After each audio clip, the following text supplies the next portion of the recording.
It's a remarkable personal story, but what was behind the deal that brought Nazanin home, and what could it mean for future relations with Iran? So this is the number that matters today, just shy of £400 million, the amount transferred from the UK to Iran, restricted for humanitarian purposes.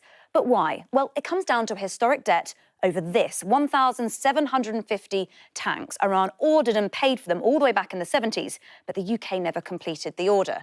Now, it's a hugely significant breakthrough, but is it going to herald a broader thawing of relations? Well, the key to that probably lies here. Talks in Vienna to try and salvage the Iran nuclear deal. Remember, it fell apart in 2018 when the US withdrew under Donald Trump.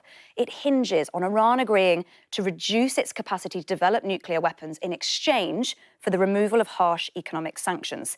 This is why it matters so much to the West. This is stockpiles of enriched uranium in Iran, the stuff needed to develop that weapon. Just look at how it fell right off after that deal was struck, but after the US left, it started to rack up again. Given the current threat from Russia, this now matters more than ever.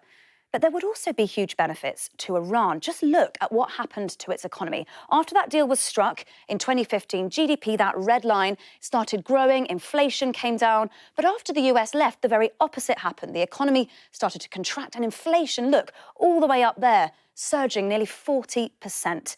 Sanctions also prevented Iran from selling its oil freely. Again, look, after the deal was struck, production and exports both up, and after the US withdrew and those sanctions started to bite, it's really fallen off. Now, this matters for both Iran and the West. Oil is one of the bedrocks of the Iranian economy, and it won't have escaped anyone's attention that the UK and others will now be looking for new places to buy after recently committing to not buying oil from Russia. So could Iran plug part of that gap? Well, in supply terms, it's certainly possible. Look at this. Iran has the third largest proved reserves of oil in the world after Saudi Arabia and Venezuela, the only two countries ahead.